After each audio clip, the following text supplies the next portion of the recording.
Salam adik-adik. Saat ini adik-adik akan mendengarkan cerita firman Tuhan bersama Kakak Cika.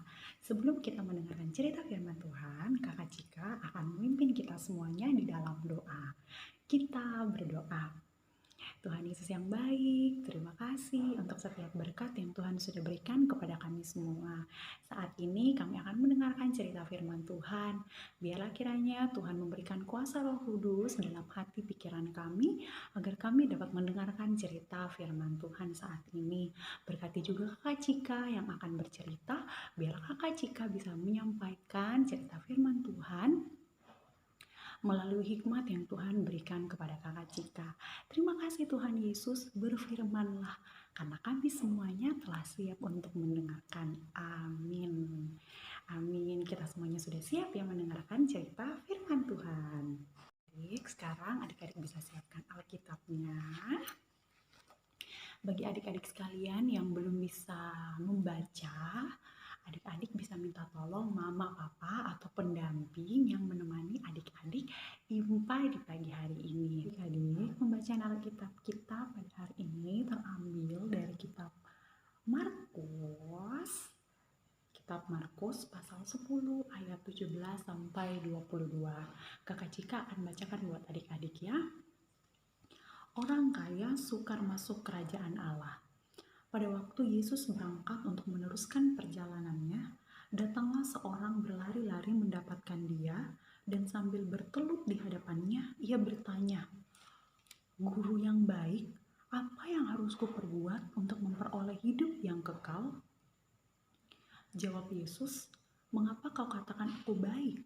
Tak seorang pun yang baik selain daripada Allah saja. Engkau tentu mengetahui segala perintah Allah. Jangan membunuh, jangan berzina, jangan mencuri, jangan mengucapkan saksi dusta, jangan mengurangi hak orang, hormatilah ayahmu dan ibumu." Lalu kata orang itu kepadanya, "Guru, semuanya itu telah kuturuti sejak masa mudaku." Tetapi Yesus memandang dia dan menaruh kasih kepadanya, lalu berkata kepadanya, "Hanya satu lagi kekuranganmu. Pergilah, jualah apa yang kau miliki dan berikanlah itu kepada orang-orang miskin. Maka engkau akan beroleh harta di surga. Kemudian datanglah kemari dan ikutlah aku." Mendengar perkataan itu, ia menjadi kecewa, lalu pergi dengan sedih sebab banyak hartanya. Sekian pembacaan kita hari ini adik-adik. Dari pembacaan tadi, hari ini kita mau belajar dari seseorang yang kaya raya, seseorang yang banyak sekali uangnya. Orang tersebut ingin mendapatkan kehidupan yang kekal. Apa ya kehidupan yang kekal itu? Adik-adik tahu?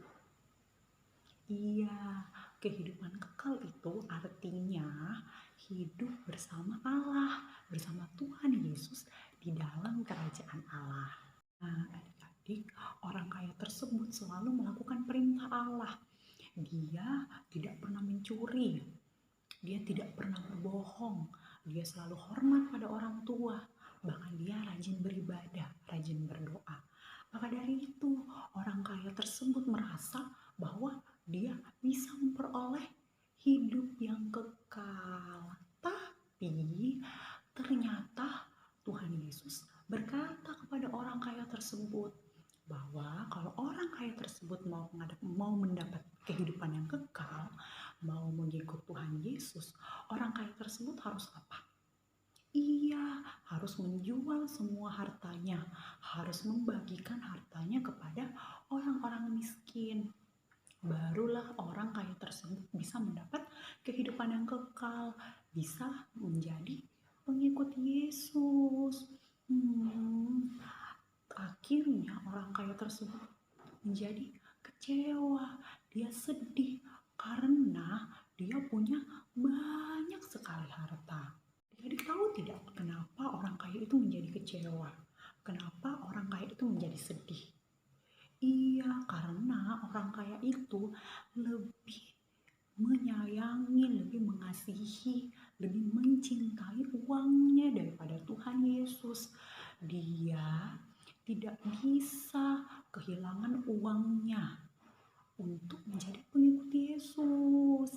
Nah, dia itu selalu mementingkan, menjadikan uangnya itu sebagai hal yang penting, sebagai hal yang utama. Bukan bukan Tuhan Yesus. Tuhan Yesus bukan jadi yang utama buat orang kaya itu. Adik-adik, dari kisah orang kaya tadi, kita mau belajar bahwa kita harus jadi anak yang berani. Berani menjadikan Tuhan Yesus hal yang utama dalam kehidupan kita. Menjadikan Tuhan Yesus sebagai sosok yang penting dalam kehidupan kita. Kenapa? Karena hanya Tuhan Yesus satu-satunya sumber hidup bagi adik-adik. Hanya Tuhan Yesus yang mengetahui yang terbaik bagi masa depan adik-adik.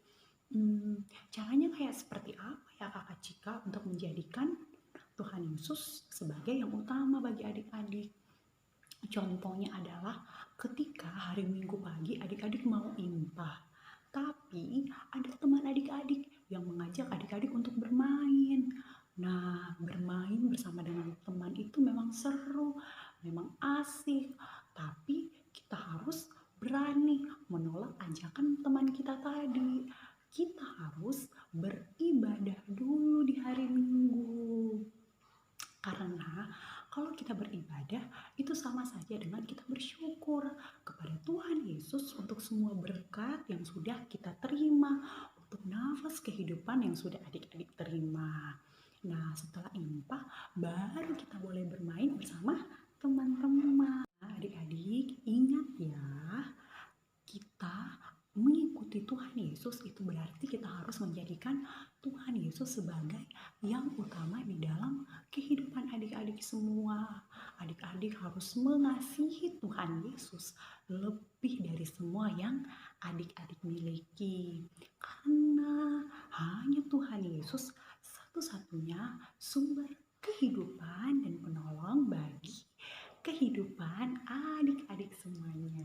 Nah, bagaimana? Adik-adik sudah siap untuk menjadikan Tuhan Yesus nomor satu sebagai yang utama di dalam kehidupan adik-adik semuanya. Siap?